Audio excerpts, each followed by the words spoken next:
Oke. Oke, saya berterima kasih dan mengucap syukur ada di sini. Dan saya selalu suka dengan kalau ada perkumpulan yang menamakan dirinya pakai nama Kingdom, karena saya semenjak bertobat tahun 98, saya tergila-gila sama Matius 6 ayat 33. Bagi saya itu ayat yang luar biasa sekali. Dan pastinya banyak juga orang-orang yang suka banget sama ayat itu karena berbunyi sesuatu yang sangat menarik, khususnya di bagian yang keduanya gitu ya. Carilah dahulu kerajaan Allah dan kebenarannya, terus kita suka banget bagian yang keduanya. Segala sesuatu akan ditambah-tambahkan gitu ya. Kita suka yang ditambah-tambahin gitu. Padahal kalau nggak ditambahin juga kita udah dicukupkan Tuhan. Jadi jangan dikejar-kejar itunya, yang dikejar carilah pemahaman tentang kebenaran kerajaan sorga. Jadi kalau sudah menamakan diri teman-teman adalah kingdom culture, berarti cara berpikirnya kita harus pakai kulturnya kingdom, kerajaan sorga gitu ya. Um, di dalam kerajaan sorga, prinsip kerajaan sorga itu selalu akan membuat pikiran agamawi kita terusik, udah pasti begitu. Dan apa yang diajarkan Yesus sejak awal itu selalu mengusik banyak orang. Mungkin nanti kalau ada waktu di akhir ini saya kasih sedikit tentang apa yang terjadi pada saat ini, khususnya ketika Yesus tiba-tiba di depan murid-muridnya ngomong begini, sebentar lagi ada yang lebih besar daripada bait Allah. Nah lo, dan saat itu bait Allah merupakan tempat yang sangat sakral, tempat yang sangat-sangat diidam-idamkan sama bangsa Yahudi. Dan mereka katakan lebih besar maksudnya apa gitu, karena gedungnya aja udah gede banget gitu. Waktu Yesus ngomong begitu di Matius 12, itu sudah ada bait Allah yang didirikan sama Herodes, bait Allah yang kedua. Dan ketika dia bilang ada yang lebih besar, mereka pastinya kaget. Karena mereka mikirnya gedungnya gitu. Kok gede banget, kan ini udah besar banget. Sampai-sampai di Markus pasal yang ke-13, kalau nanti teman-teman baca di ayat 1-2, mereka ketika keluar dari bait Allah, mereka bilang sama Yesus, nih lihat nih, gede banget di tempat. Masa ada yang lebih besar lagi daripada ini gitu. Karena untuk membuat itu aja, salah satu cut stone-nya, jadi stones, batu-batu yang membuat itu bisa beratnya sampai 500 ton. Jadi besarnya minta ampun lah. Kemudian dia mengeluarkan kalimat seperti begini, satu hari nanti batu-batu ini, bahasa Inggrisnya, akan di-thrown down, akan dilemparkan ke bawah. Mereka bingung, maksudnya apa gitu ya. Dan akhirnya benar, setelah dia naik ke surga, terjadi peperangan dan ada pemberontakan di dalam Yerusalem sampai dikirimkan tentara dari pusat, dari Roma, dan akhirnya tembok Yerusalem ditutup dan anak-anak muda yang sedang memberontak itu di, di, di, di, dibunuh gitu ya, dibunuh massal, dan tembok daripada bait Allah itu dihancurkan, dilemparkan ke bawah. Sampai hari ini kalau kita ke tembok Yerusalem itu masih ada tuh sisa-sisanya, masih ada buktinya gitu, batu-batu yang besar itu. Akhirnya prinsip itu dipertajam sama Paulus ketika dia mulai katakan begini, tubuhmu adalah bait Allah. Nah, makanya cukup menggelitik bagi saya tahun lalu ketika kita melewati pandemi ini, dan kemudian gedung-gedung gereja ditutup, dan saya sempat juga di awal menyayangkan karena ada banyak hamba Tuhan yang katakan, pokoknya mungkin karena emosi juga di awal ya, pokoknya gereja nggak bisa ditutup gitu ya, kita lawan COVID, kita berdoa pasti oke-oke aja dan lain sebagainya. Ya, memang gereja nggak bisa ditutup, tapi pemikirannya pada saat itu banyak sekali orang yang tidak mau gedung gerejanya ditutup. Padahal yang ditutup itu gedungnya. Gerejanya nggak bisa ditutup, gerejanya kan kita, gerejanya kan eklesianya Tuhan gitu. Orang-orang yang dipanggil keluar. Yang ditutup gedungnya. Nah, itu yang dipertajam sama Paulus. You are the ecclesia, you are the church gitu loh. Nah, itu sebabnya ketika masuk ke dalam musim pandemi ini, saya mulai tersenyum karena rupanya Tuhan mengembalikan kita kepada fungsi awalnya gereja mula-mula. Dan kalau kita tahu gereja mula-mula nggak ada gedungnya. Saya ngomong gini bukan anti gedung ya, sama sekali nggak anti sama gedung.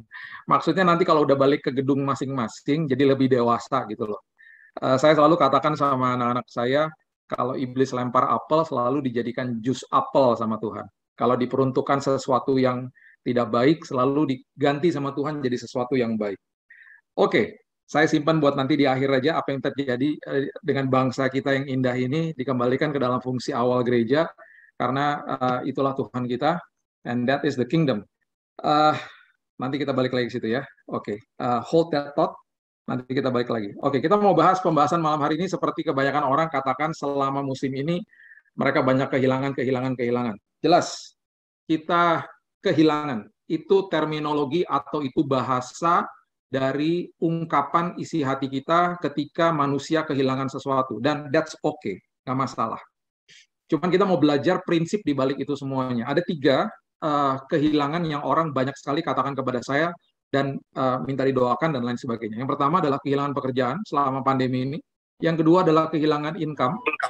Dan yang ketiga adalah kehilangan orang-orang yang dikasihi. Ya, maksudnya meninggal karena COVID. Saya sudah sampai hari ini saya ada 8 orang teman saya yang meninggal karena COVID. 3-nya sangat dekat dengan saya. Jadi saya merasa sangat-sangat kehilangan, betul. Salah satunya guru daripada anak saya, yang waktu saya sakit, dia menjaga anak saya. Dan saya betul-betul mengalami kedukaan yang berkali-kali, bertubi-tubi selama musim ini. Dan that's the expression, saya mengungkapkan juga dengan itu, saya merasa kehilangan. Oke, tapi apa yang firman Tuhan katakan, apa yang sistem kerajaan, prinsip kerajaan ajarkan kepada kita? Oke, manusia sejak awalnya, ya, diciptakan sebagai pengelola di dalam kehidupan ini, bukan sebagai pemilik. Itu adalah prinsip kerajaan yang paling dasar, dan itu luar biasa. Sejak awal manusia dikasih kunci untuk mengatur bumi ini, untuk mengelola bumi ini. Makanya waktu iblis mau menguasai bumi, iblis harus minta kunci itu kepada manusia. Jadi iblis harus dengan akhirnya dia membohongi manusia, dan akhirnya manusia memberikan kunci itu kepada dia, dan akhirnya dia bisa berkuasa. Sampai hari ini ketika Yesus sudah mati dan bangkit lagi, kuasa kebangkitan sudah diberikan kepada kita, otoritas sudah dikembalikan kepada kita, kita juga masih bisa hidup di dalam sistem duniawi dan menyerahkan kunci itu kembali kepada iblis. Contohnya, misalnya gini, kita sedang sakit misalnya, sakit ya, terus kita mulai katakan begini, ya memang udah keturunan sih saya sakitnya begini gitu ya. Kemudian ya udahlah, saya tinggal pasrah aja Pak gitu. Itu tanpa kita sadari kita lagi memberikan kunci kepada dia. Dia nggak punya otoritas dan kuasa atas hidup kita, terlebih lagi atas dunia. Yang dia bisa lakukan adalah ketika manusia membuat kesepakatan dengan dia. Jadi sampai hari ini makanya masih banyak orang yang melakukan hal seperti itu. Dalam dunia seks yang dikuduskan sama Tuhan, itu diberikan kepada iblis, terjadilah pornografi. Di dalam dunia obat-obatan, medis, dan lain sebagainya, diberikan kepada iblis, jadilah narkoba, dan lain sebagainya. Buah-buah yang sangat indah dijadikan sama Tuhan, akhirnya dikelola sama manusia, bersetuju dengan iblis, jadilah minuman-minuman keras. Gitu ya. Jadi banyak hal-hal yang lain. Yang Kejadian 1 ayat 26 katakan, engkau harus to have dominion, menguasai bumi, akhirnya terbalik, bumi menguasai manusia. Ya, jadi itu yang terjadi. Jadi waktu iblis mau menguasai bumi, dia harus minta izin sama manusia, manusia dibohongin, manusia percaya, jatuh dalam dosa, kuncinya dikasih. Itu ibaratnya seorang perampok masuk ke dalam bank, ingin masuk ke dalam brankas, dia nggak punya kuncinya. Yang punya kuncinya siapa? Manajer bank kan? Nah, berarti dia harus nodong manajer bank untuk bukain kuncinya. Nah, itulah iblis. Makanya statusnya dia sekarang itu hanya seperti singa yang mengaum-ngaum. Padahal dia bukan singa, cuman bisa niru aja kan. Singa Yehudanya kan Yesus. Dia hanya bisa mengaum-ngaum, berjalan keliling mencari mangsa yang dapat ditelan. Berarti ada orang-orang yang tidak dapat ditelan. Saya percaya yang pada hadir pada malam hari ini nggak bisa ditelan sama kebohongan iblis. Karena ketika kita mengerti kebenaran, kita akan merdeka. That's the basic of the kingdom principle. Ya, oke. Jadi prinsipnya adalah kita ini adalah pengelola sejak awalnya. Bukti yang pertama adalah di Kejadian pasal yang kedua ayat yang keempat mengatakan begini. Kejadian pasal yang kedua ayat yang keempat sampai 5 itu mengatakan begini. Demikianlah riwayat langit dan bumi pada waktu diciptakan. Ketika Tuhan Allah menjadikan bumi dan langit, belum ada semak apapun di bumi, belum timbul tumbuh-tumbuhan apapun di padang, sebab Tuhan Allah belum menurunkan hujan ke bumi, dan perhatikan kalimat ini, dan belum ada pengelola atau orang untuk mengusahakan tanah itu. Jadi karena belum ada pengelolanya, bayangin tumbuh-tumbuhan aja nggak ditumbuhin dulu. Karena yang mengelola dunia ini, bumi ini adalah manusia. Itulah sistem kerajaan. Sistem kerajaan adalah sistem kolonisasi. Sistem kolonisasi itu artinya adalah kita ditempatkan di tempat yang lain. Jadi pada awalnya manusia diciptakan nggak pernah dikasih sorga, dikasihnya bumi. Itu adalah tempat untuk dikolonisasi sama manusia. Kolonisasi artinya apa? Menularkan budaya kerajaan sorga. Itu artinya. Makanya saya katakan ketika gedung gereja ditutup ya tahun lalu, kita nggak usah bingung gitu, karena itu gedungnya ditutup. Karena banyak orang terpaku sama ibadah saya hanya ketika saya ada di dalam gedung gereja atau ketika saya ada di dalam ibadah Zoom. Setelah selesai doa berkat berarti ibadah sudah selesai. Nggak gitu. Karena saya adalah gerejanya, dimanapun kaki saya menginjakkan kaki saya di tempat manapun, tempat itu berubah jadi tempat ibadah. Gitu loh. Jadi ketika suami istri yang punya pemikiran bahwa oh kita udah sampai gedung gereja nih, mereka lagi bertengkar di dalam mobil gitu ya. Stop dulu, kita ibadah dulu. Gitu. Ntar kita lanjutin lagi. Nanti setelah doa berkat selesai, masuk ke dalam mobil, on the way pulang, tadi sampai mana? Lanjutin. Padahal mobilnya itu ketika mereka masuk ke dalam mobil, mobil itu berubah jadi tempat ibadah. Karena mereka gerejanya. Formatnya berbeda-beda lah pastinya. Tidak seperti yang ada di dalam gedung gereja. Formatnya berbeda-beda. Ketika saya masuk ke dalam rumah, format ibadah saya berubah. Saya harus mengasihi suami, istri, orang tua, siapapun yang saya tinggal itu, saya melakukan fungsi saya dengan benar misalnya. Itu ibadah. Masuk ke dalam tempat pekerjaan, tempat itu berubah jadi tempat ibadah. Saya tidak mencuri waktu, saya bekerja untuk kerajaan surga. Walaupun saya tidak diperlakukan dengan baik, nggak masalah. Saya bekerja untuk kerajaan surga, karena saya dipanggil untuk mengelola kok. Promosi datang daripada Tuhan. Saya akan tunjukkan bahwa saya adalah emas di dalam kerajaan surga. Walaupun emas ada di tengah-tengah sampah, kalau saya diperlakukan tidak baik, gitu ya, saya merasa bahwa saya ada di tengah-tengah sampah, nggak masalah, saya tetap akan berkilau. Satu hari nanti ada orang yang akan melihat bahwa ada emas di tengah-tengah sampah, pasti akan dipungut, dipindahkan ke tempat yang lebih layak. Saya akan tetap mengambil keputusan, saya tetap akan berkilau seperti emas. Itu prinsip kerajaan, karena whatever that I do, apapun yang saya lakukan untuk Tuhan, gitu ya. Mazmur 24 ayat yang pertama dengan jelas mengatakan begini. Mazmur 24 ayat yang pertama. Kalau kita dipanggil sebagai pengelola, kita ngelola siapa punya gitu ya. Siapa punya yang harus kita kelola gitu. Mazmur 24 ayatnya yang pertama dengan jelas mengatakan Tuhanlah yang empunya bumi serta segala isinya dan dunia serta yang diam di dalamnya. Ya, yang diam di dalamnya. Jadi semuanya punya Tuhan. Sekarang coba kita lihat di Matius 25 ayat 14 dan 15. Matius pasalnya yang ke-25, ayatnya yang ke-14 dan 15. Coba lihat ini.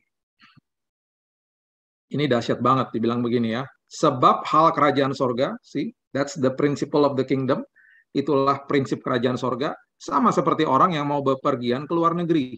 Dia memanggil hamba-hambanya dan mempercayakan hartanya kepada mereka. Ya, mempercayakan hartanya. Tuhan itu menggambarkan Tuhan. Yang seorang diberikan 5, seorang lagi 2, seorang lagi 1. Masing-masing, perhatikan kalimat itu, menurut kesanggupannya. Lalu ia berangkat. Jadi berarti di antara kita, ada yang sanggup 1, ada yang sanggup 2, ada yang sanggup 5. Nggak masalah.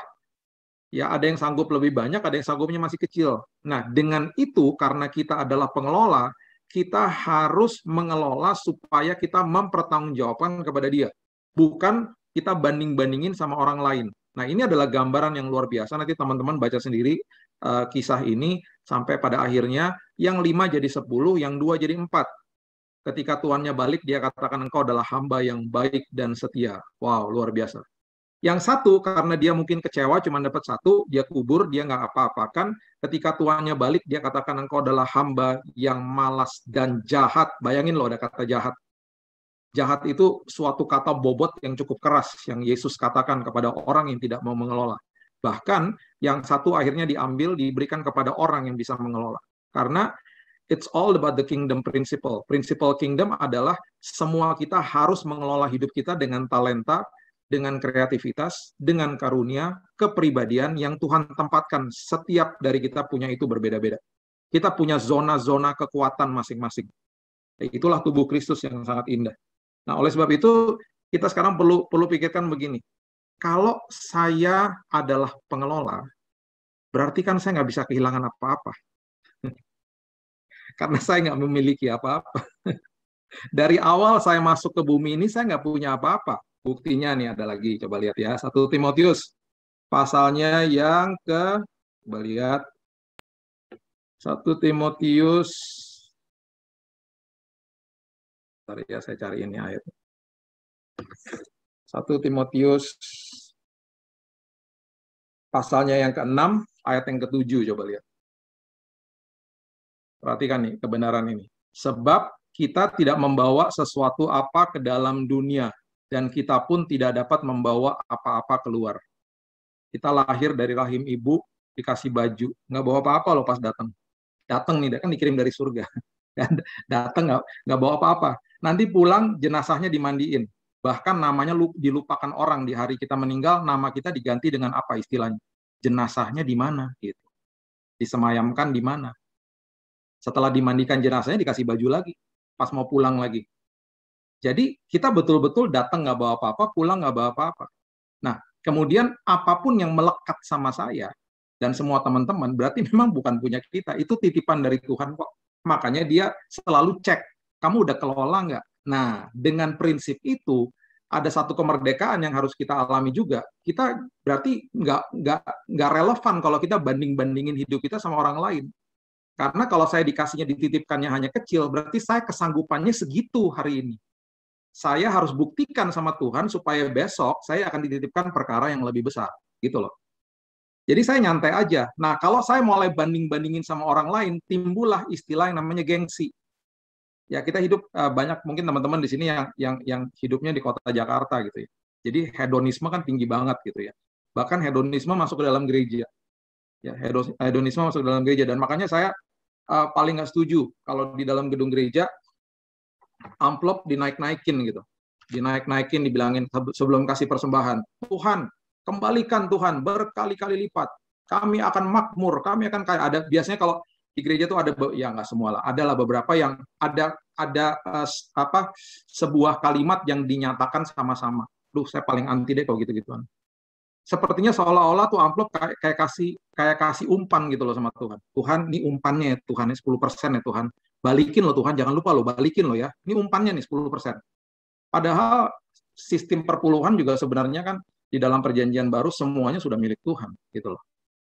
Udah nggak, bukan 10% lagi. Everything it's owned by him, semuanya punya dia kok. Itu kan prinsip kerajaan. Makanya waktu kira-kira 20 tahun yang lalu, saya pernah disuruh Tuhan di awal tahun gitu ya. Tuhan bilang ini, sekarang kasih seluruh gajimu kepada saya. Saya udah pernah ngalamin kayak gitu. Oh, itu kalau waktu Roh Kudus ngomong gitu, saya doanya doa ulang sampai berkali-kali sampai puasa. Bener nih Tuhan. Karena disuruh kasih semuanya. Tuhan bilang, iya punya saya, kamu sekarang praktekin coba. Dan itulah akhirnya merdeka lah ya. Dari situ merdeka lah. Nah, makanya jangan banding-bandingin diri sama orang lain. Apapun yang masih kecil, kelolalah menjadi perkara yang besar. Selalu sesuatu yang masih kecil ketika bermitra sama Tuhan jadi perkara besar. Tongkat di tangan Musa nggak ada artinya lah. Ketika bermitra sama Tuhan, lautan kebelah. 5 roti dan 2 ikan nggak ada artinya. Kita bisa pelajari itu kisah luar biasa banget gitu. Di tangan murid-muridnya terjadilah multiplikasi. Ketika bermitra sama Tuhan terjadi multiplikasi. Bukan sekedar 5.000 yang makan, itu 5.000 pria. Kalau anaknya 2, istri 1, itu paling nggak ada 20.000 orang di situ saat itu. Dan batu sama umban diketawain sama Goliat. Tapi ketika bermitra sama Tuhan, mati Goliat. Mungkin hari-hari ini kita cuma punya air mata sama dengkul untuk berdoa. Sepertinya it looks like nothing gitu. Gak ada apa-apanya. Tapi ketika bermitra sama Tuhan terjadi perkara besar. Makanya jangan seperti si orang itu yang dapat 1 dan kemudian dikubur. Ingat itu sesuai sama kesanggupan kita. Buktikan kepada Tuhan, bukan kepada orang lain. Nah, Tuhan akan percayakan perkara yang lebih indah. Galatia 2 ayat 20. Ini kita tadi bicara soal misalnya hal-hal yang melekat sama kita lah ya. Coba lihat di Galatia 2 ayat 20. Bahkan nyawa kita pun juga atau hidup kita pun juga bukan punya kita. Ya, kita ini semuanya dimiliki sama Tuhan kok. Kita ambasador, we are the ambassador of Christ. Ya, 2 Korintus mengatakan bahwa kita adalah duta besarnya kerajaan surga kok. Bahasa Inggrisnya ambasador ya. Dikatakan, namun aku hidup, tetapi bukan lagi aku sendiri yang hidup, melainkan Kristus yang hidup di dalam aku. Dan hidupku yang kuhidupi sekarang di dalam daging adalah hidup oleh iman dalam anak Allah yang telah mengasihi aku dan menyerahkan dirinya untuk aku. Jadi bahkan nyawa kita pun juga kita bukan punya kita, semua punya Tuhan. Nah, sekarang gini, prinsipnya gini. Ada dua hal yang terjadi di dalam kehidupan kita nih. Ya, yang pertama ada yang namanya musim. Musim.